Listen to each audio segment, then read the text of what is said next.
the 5 most powerful air forces in the world is certainly a difficult and challenging proposition. There are large, well-trained and well-equipped air forces that are obvious candidates for such a list. Then there are less obvious candidates, like Russia. The Russian Air Force, while plane for plane older than many air forces, has numbers, the ubiquity of the largest country by size on Earth, a modernization plan and nuclear weapons. It cannot be ignored, and thanks to Putin and his repeated sorties near NATO and Japanese airspace, it certainly won't be. China is in many ways similar. After that, however, the road gets murky. Vulnerabilities become apparent. There are air forces that are well equipped and trained, but for budgetary reasons, are too small to adequately fulfill national roles and requirements. There are also air forces that are magnificently equipped, but poorly trained. For the purpose of this article, we'll judge air forces by the following criteria: size, influence, and doing the best job of matching capabilities to the missions.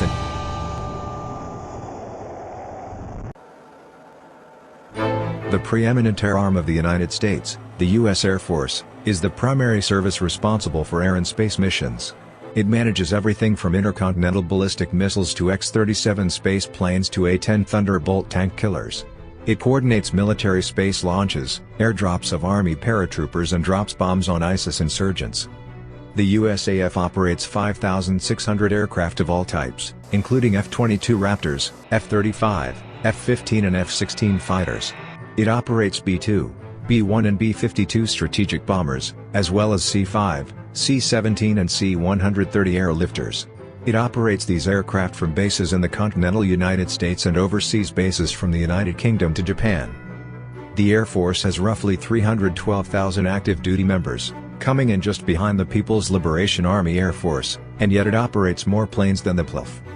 The USAF was the first Air Force worldwide to fly stealth combat aircraft, the first to fly 5th-generation fighters, and the first to commit to an all-stealth combat aircraft force. The USAF plans on preserving its edge by purchasing 1,763 F-35s and up to 100 optionally manned long-range strike bombers. Unmanned aerial vehicles, increasingly with stealthy profiles and attack capabilities, will gradually represent a larger proportion of the overall aircraft fleet. The USAF also manages 2 legs of the U.S. nuclear triad, including 450 intercontinental ballistic missiles and the Strategic Bomber Force.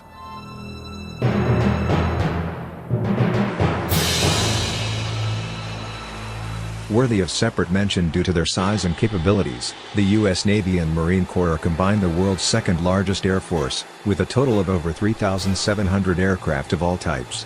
This includes 1,159 fighters, 133 attack aircraft, 172 patrol aircraft, 247 transports and 1,231 helicopters. The aircraft of the U.S. Navy are responsible for protecting the U.S. fleet and conducting air missions from and off and over the world's oceans and seas. Most of the aircraft of the Navy and Marine Corps operate from ships at sea, a difficult and dangerous job that requires a high level of training and proficiency. The most visible aspect of U.S. naval aviation are the carrier air wings that fly off 11 nuclear-powered aircraft carriers. Each wing typically consists of around 60 aircraft divided into 3 squadrons of FA-18 Hornets and Super Hornets, 1 E-2C Hawkeye Airborne Early Warning Squadron, 1 EA-18G Growler Electronic Warfare Squadron, and 1 Helicopter Squadron. U.S. Marine Corps aircraft are counted under the Navy total and serve on Navy ships, but are oriented towards Marine combined air-ground operations, with an emphasis on supporting Marine ground forces.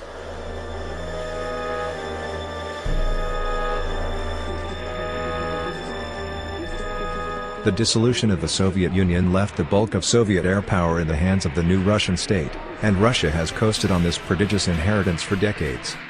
Altogether, Russia has 1,500 combat aircraft and 400 military helicopters.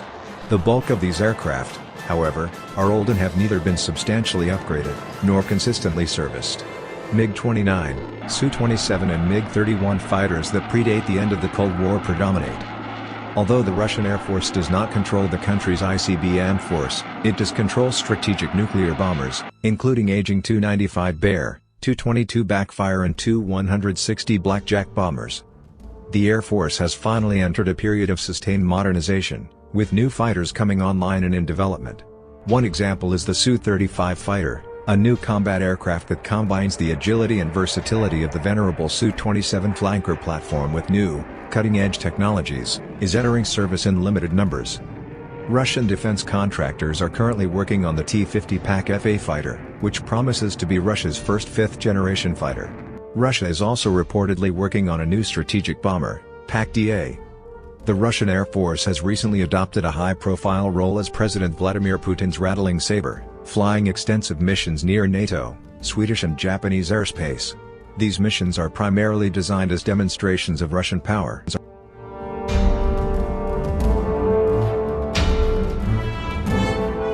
The People's Liberation Army is an umbrella designation for China's armed forces, and the two main flying branches of the PLA are the People's Liberation Army Air Force and the People's Liberation Army Navy Air Force. Combined, the PLF and PLANAF possess 1,321 fighter and attack aircraft, 134 heavy bombers and tankers and 20 airborne early warning aircraft. China also operates 700 combat helicopters, mostly of the medium-lift category. While this may sound like a sizable air force, despite large increases in the defense budget, the majority of those aircraft are obsolete. Only 502 aircraft are modern, variants of the 1980s-era Russian Su-27 flanker and the indigenously developed J-10 multi-role fighter. The remaining 819 fighters date to the 1970s and would not present a serious threat to foreign air forces. China's air forces continue to modernize, however, and China's aviation industry is cranking out new designs quite rapidly. The country is simultaneously developing not one, but two fifth-generation fighters, the heavy J-20 fighter and the smaller J-31 fighter bomber. One growth area for Chinese air forces is naval aviation. China's first carrier, the Liaoning, will likely be followed by additional carriers, although reports concerning capabilities and numbers vary dramatically.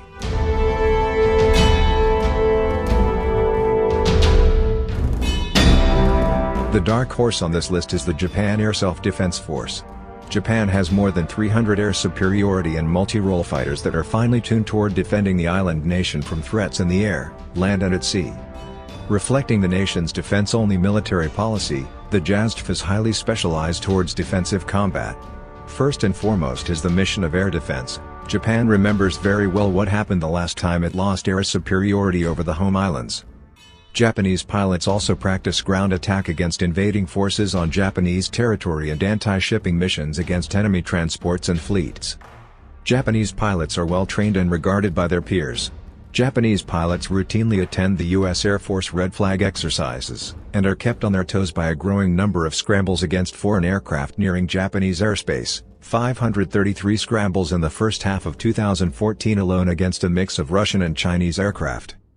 Japan buys only the very best air superiority fighters from the United States, having purchased 223 F-15J single-seat and two-seat DJ fighters in the 1980s.